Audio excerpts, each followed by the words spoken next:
Greetings and a warm welcome to everyone in attendance. I'm Rimpa, the assigned moderator from Clarnet, and I extend my cordial greetings to all the delegates from across the country. We sincerely appreciate all the doctors who have taken the time to attend the session with us today. Allow me a moment to introduce our platform, Clarnet. It is India's most trusted live digital email platform, which allows doctors to create their own medical content. Now, it is my proud privilege to welcome our keynote speaker for today, Dr. Siddharth Shah, sir. Sir holds a degree MBBS, MD, DRNB, is a is a dedicated medical professional associated with Shrija Hospital and Research Institute with advanced qualification including MBBS, MD, and DRNB. Dr. Shah brings a strong clinical expertise, academic excellence, and patient centered care to his practice. At Shija Hospital and Research Institute, he contributes to delivering high quality healthcare services, combining evidence based medicine with compassionate treatment. His commitment to medical excellence and continuous learning makes him a trusted name among patients and colleagues alike. So now, without further any delay, sir, we are honored to have such a renowned expert with us today to share his insight on the topic Dupuytren disease. So now, over to you, sir. Thank you. Mm. Thank you very much. I think people are not yet joined because host has not let the people in. I think. Can you please check? No, sir. We have just started the live streaming, so people will join, and also this link is on only for the faculty, the speaker. So our delegates will be watching you live from the Clarnet portal. Hmm. Okay, Okay. all right. Yeah. So, good evening, everyone. Today's topic is Dupuytren's disease. Historical perspective. Baron Guillaume Dupuytren did not provide the first description of Dupuytren's disease. However, his description was the most thorough. Felix Platter provided the first description of palmar contracture in his 1614 work, Observationem in Hominis Affectivus. Introduction. So, it is a progressive disease of palmar and digital facial structures that is characterized by nodular thickening and subsequent contracture. There is deformity that is primarily at the MCPJ and PIPJ joint level, which has functional limitations. It presents a challenge in terms of both treatment and prognosis. Epidemiology. It is a benign superficial fibromatosis. Associated conditions are Peyronie's disease, and there is penile fibromatosis and Lederhose disease, plantar fibromatosis. Incidence remains highest among the individuals of Northern European ancestry. Men are 6 times more likely than women affected and typically exhibits on onset in the fifth decade of life. Studies support an autosomal dominant inheritance pattern. Associated conditions, there is repetitive trauma, alcohol abuse, hepatic disease, diabetic mellitus, smoking, COPD, HIV, malignancy, and epilepsy. So, a brief about the anatomy. There are palmar and digital fascia. The transformation of the normal palmar and digital facial structures to thicken disease cords through the deposition of type 1 and type 3 collagen, uh, which provides a palmar fascia provides a flexible yet firm framework for the soft tissue of the palm, tethering the skin to the underlying musculoskeletal structures. Uh, there's a diagram showing the structures in the hand. Natatory ligament, proximal transverse palmar ligament, distal transverse palmar ligament, first web space, triangular space, and pretendinous bends. Digital fascia of the finger. The palmar and digital fascia is contiguous with a complex digital palmar junction in which intermediate and deep fibers of the longitudinal bands bifurcate, contributing to the formation of digital retrovascular bands. So, clenal ligaments is on the dorsal side, crassal ligaments on the volar side, neurovascular bundle which passes through them.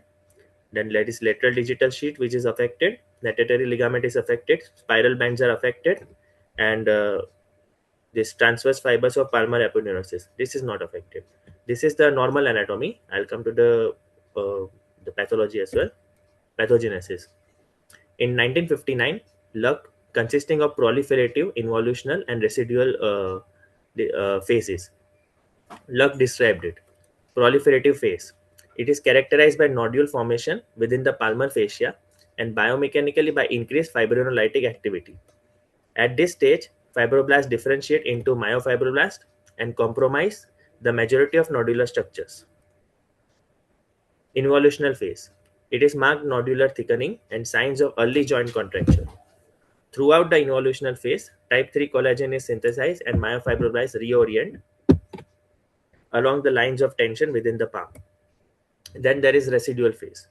Type 3 collagen deposition continues and is gradually replaced with type 1 collagen.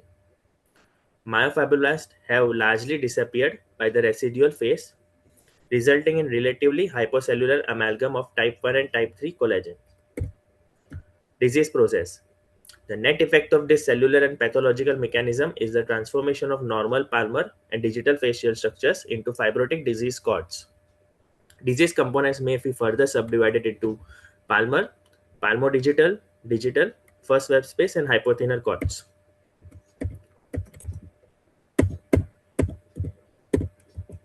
Facial anatomy of Dupuytren's disease. The disease structures in the palmar cords, there are pretendinous cord and vertical cords. Pretendinous cords, anatomical origin is pretendinous bands. Its clinical significance is there is MCP joint flexion contracture. Vertical cord, that is vertical fibers of McGrother or septa of Ligua and Juara. It causes painful triggering. Palmodigital cords. It consists of spiral cord, that is pretendinous band, spiral band, lateral digital sheet, Grayson's ligament. These all are affected. It displaces the neurovascular bundle medially and superficially. And natatory cord. Natatory ligament, that is distal fibers. It causes web space adduction contracture. Digital cords, there is central cord. Pretendinous cord causes digital extension. Since it is affected, it causes PIP joint flexion contracture. Retrovascular cord, retrovascular band of thomine. There is PIPJ and DIPJ flexion contracture, which prevents the full correction of PIPJ contracture. Lateral cord, lateral digital sheet is affected. It is often closely associated with pretendinous and natatory cord. There is PIPJ and DIPJ flexion contracture that displaces the neurovascular bundle medially. Abductor digiti minimi cord. Abductor digiti minimi tendon is affected, which leads to PIPJ flexion contracture. Now, thumb and first web space cords. Proximal commissural cord, which proximal commissural ligament is affected, leads to first web space adduction contracture. Distal commissural cord, distal commissural ligament is affected, that leads to first web space adduction contracture. And thumb pretendinous bands, that leads to MCPJ flexion contracture. So on the left side, there is a normal anatomy, and on the right side, it is the Dupuytren disease, the pathological disease of the Dupuytren. You can see the structures which are affected. Diagnosis and patient presentation. Clinical presentation. Diagnosis is made based upon the history and clinical examination. The characteristic progression is from there is pitting, widening creases, there is not, and that leads to nodule formation, leads to fibrotic cord formation, and ultimately leads to contracture formation. Affected structures are first the palm and then the digits. Onset is typically insidious with progressive contracture and disability developing over the course of years. Earliest signs of disease consist of pitting or dimpling of the palm with distortion of the distal palmar crease. There is distortion of the skin creases, as I said before, that can appear as a deepening of the crease or widening of the crease, which is also known as Hughes-Johnson sign. Skin changes are typically the first signs of the disease, preceding the development of nodules. Once there is skin changes, there is widening of the creases, that leads to nodule formation. Nodules develop within the palm and are palpable manifestation of myofibroblast proliferation. Nodules are most commonly located within the ulnar aspect of the palm, overlying the ring finger ray at the level of the distal palmar crease, somewhere here, and at the PIPJ level within the finger. Nodules may develop anywhere within the finger, palm, and rarely as the proximal as the wrist. It is typically painless sensation of tension within the palm. Disease progression. There is development of longitudinal cords, most commonly in the ulnar aspect of the palm and extending distally into the fingers. Overlying skin is typically undisturbed in the proximal palm and increasingly adherent to the underlying cord distally. The ring finger is most commonly affected, followed prevalence is the then ring finger, then little finger, then thumb, middle finger, and index finger. So it's a nodule formation. Cannot show somewhere here. So you can see there is a nodule over the distal palmar crease. Then there is a this fibrotic cord present, leading to contracture.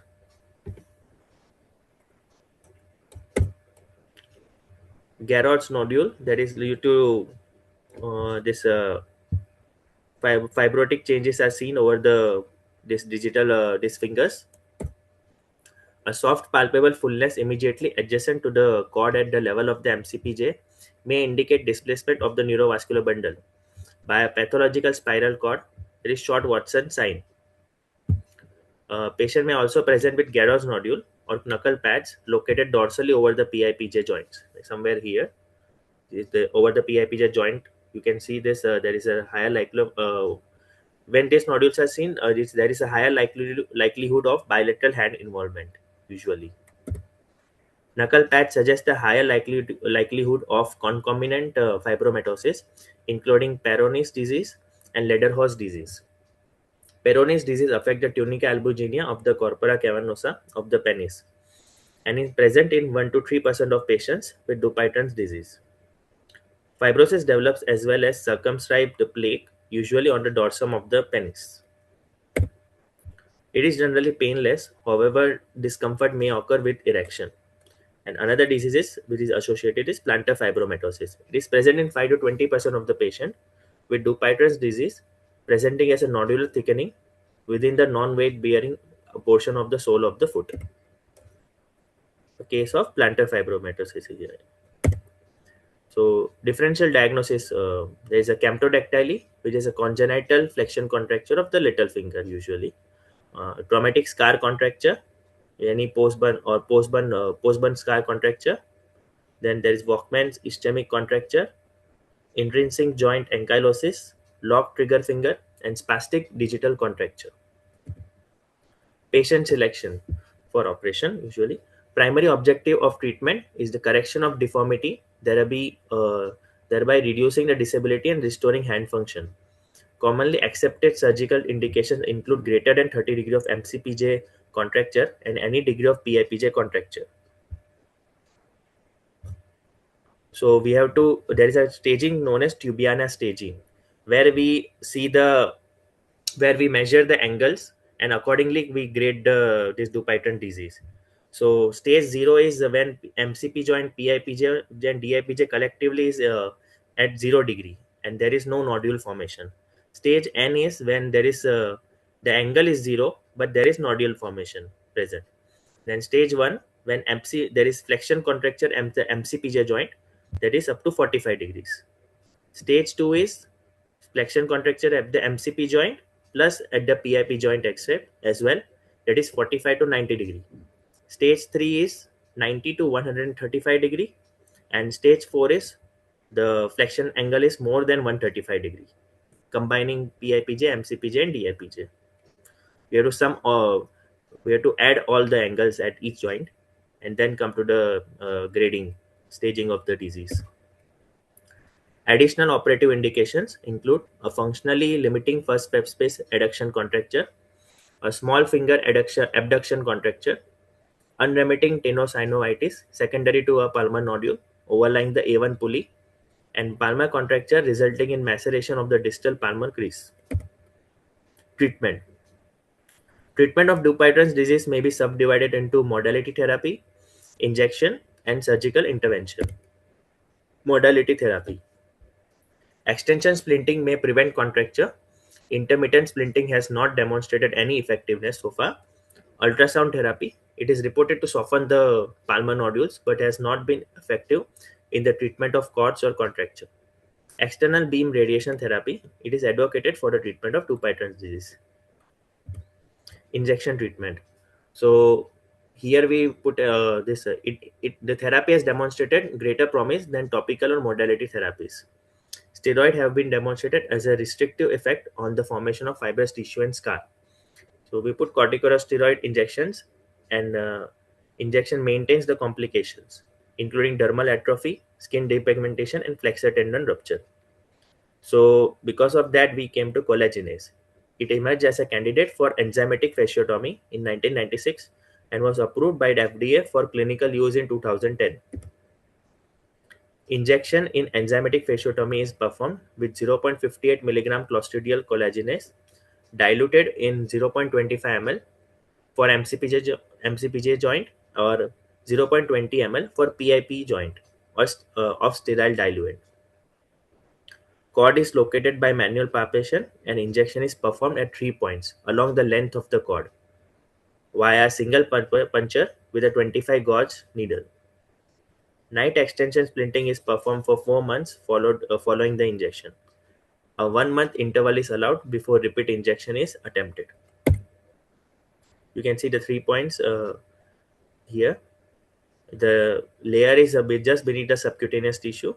We have to palpate the cord and hit it, and hit it such a way that we have to feel it, and we should not go deep as well, so that to prevent the injury to the flexor tendon.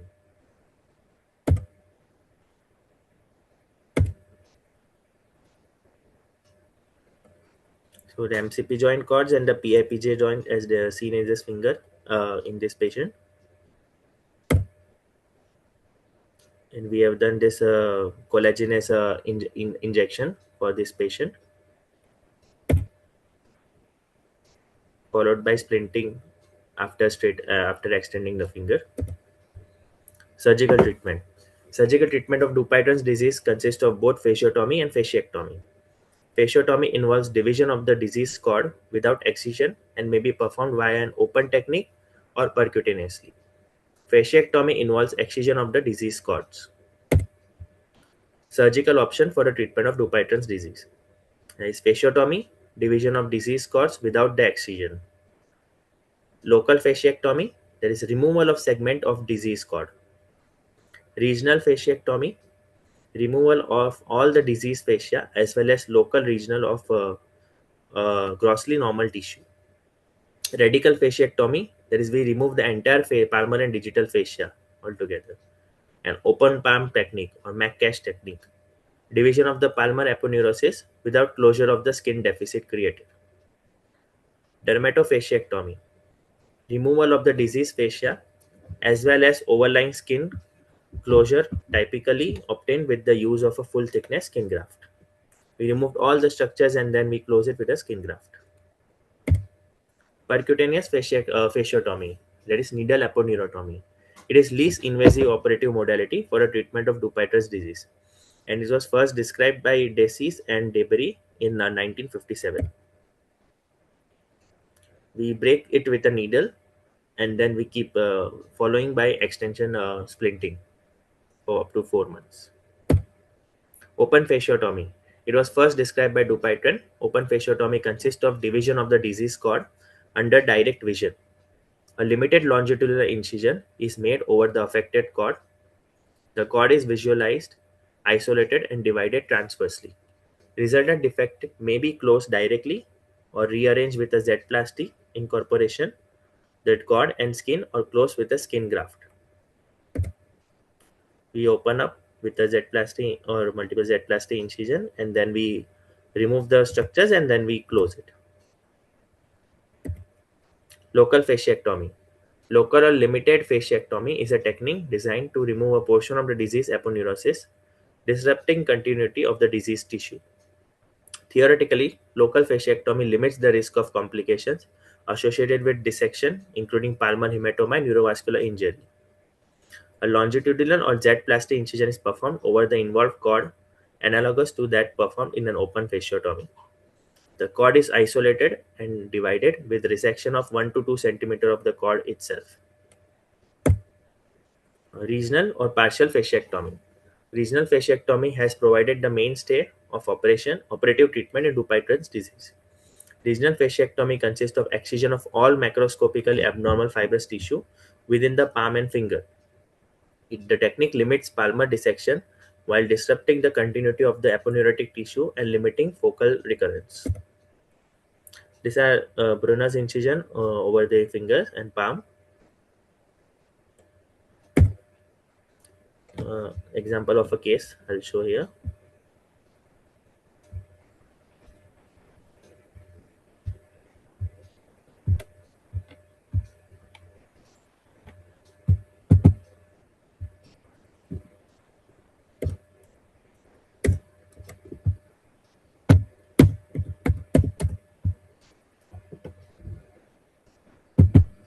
I think my laptop is hang. One second.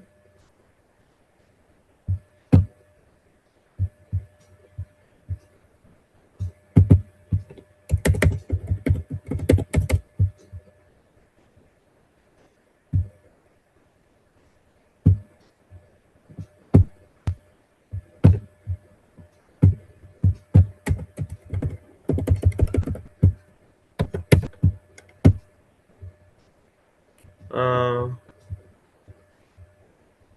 So, are you facing any difficulties? yeah. It says the PowerPoint is hang. Just wait 1 second.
Am I audible?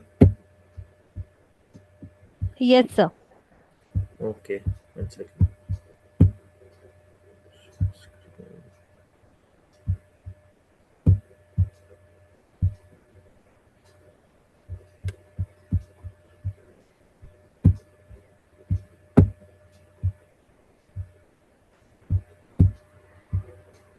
Now, is it visible now? Yes, sir. Make it in a full screen. Yeah.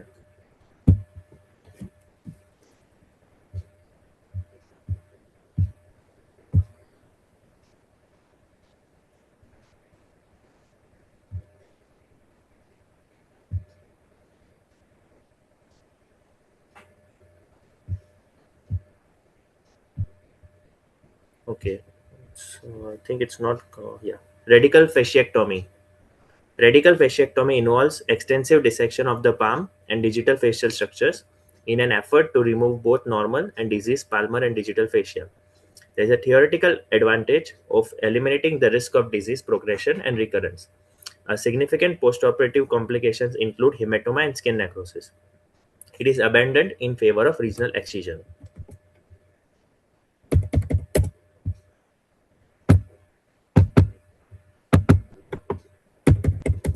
Not able to move it ahead.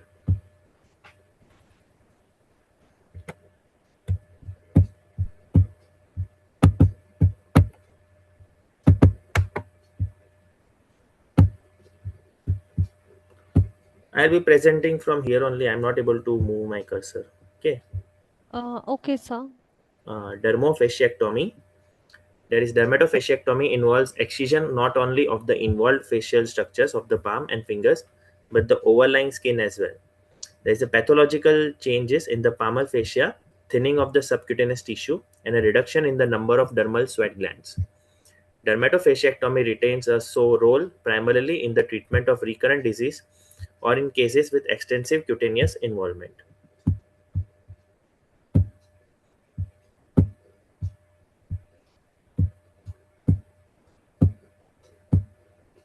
Excised skin is allowed to heal secondarily, uh, that is open palm technique of Maccash, or replaced with a full thickness skin graft obtained from a groin or medial arm. Cannot show it. So here, after excising the tissue, we have let it heal with secondarily only. Sir, sorry for the interruption. Your slides are not in the full screen. Yeah, that's what I'm not able to move my cursor. Um, That's why I'm not using the full screen right now. okay, so can you zoom it a bit? Yeah. Click on the plus sign, sir, so that it will get zoom in. Yeah. 1 second.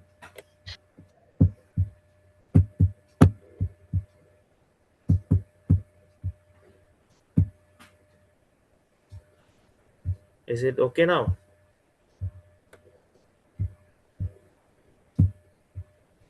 Yeah. So after removing the tissue, here we put a skin graft and let it. No, we let it heal. In this case, we let it heal secondarily. So post-operative care. Early motion to maintain joint mobility with extension splinting to reduce the risk of early contracture. Mobilization and extension night splinting is encouraged for 3 to 4 months following contracture release. A volar splint is placed with the MCPJ and the PIPJ in maximal extension, leaving unoperated fingers free. Physical therapy for active and passive range of motion is begun at 3 to 5 days after the surgery. So here little and ring finger were operated. So we have with ulnar gutter splint kind of for extension of the fingers. There are secondary procedure as well. That is skeletal traction, wedge osteotomy, total volar tenoarthrolysis, PIP arthrodesis, or amputation. Arthrodesis we need to do. We do when the contracture angle is more than 60, more than 90 degrees, usually 90 to 135 degree or more than that. When we don't expect any functional improvement, so at that time we fix the fingers in the position of function with PIPJ at 45 degree angle, and MCPJ and this PIPJ in 30 degree of angle and MCPJ at 45 degree of angle. That's it. Thank you.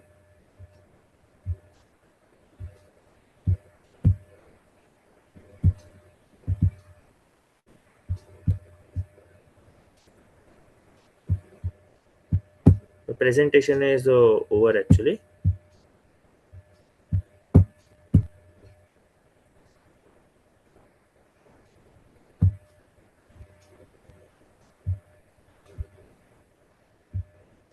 Sir, am I audible? Yeah. Yeah, so are we done with the session, sir? Yes. Okay. So thank you so much, sir, for the wonderful deliberation. The session was really informative, and we have received few questions from the participant delegates. May I have your Yeah. permission to share it? Yeah. Sure.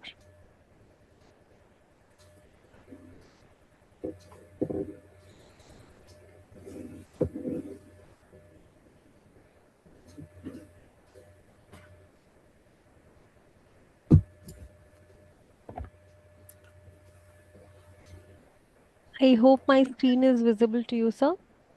Yeah, yeah.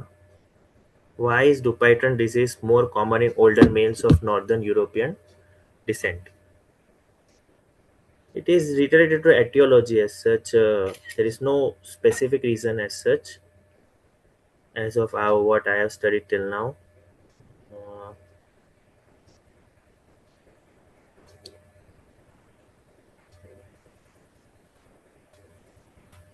what is the association with diabetes, alcoholism, smoking, epilepsy, and manual labor? The fibrotic changes usually happens with this condition more than the other condition.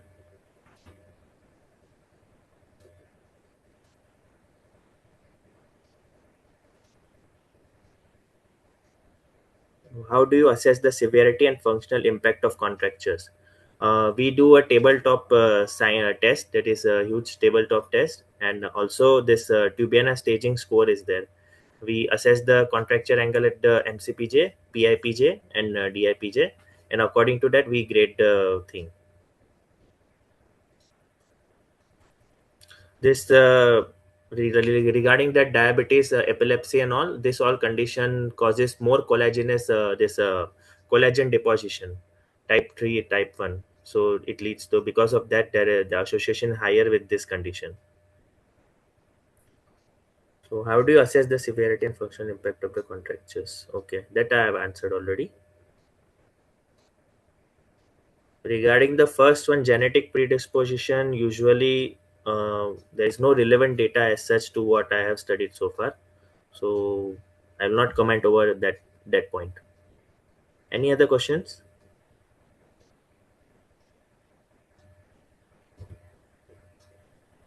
No, sir, that's all we have received. Thank you All so right. much for answering all Thank the you. queries of the delegates, and I would also extend my gratitude to all the participating doctors for your consistent support. And before ending the live, I would request you all to follow us on a different social media to get the latest medical updates. So, thank you so much, sir, for joining with us. It was a Thank wonderful you. session. So, with all your permission, I'm closing the session for today and looking forward to hosting you again.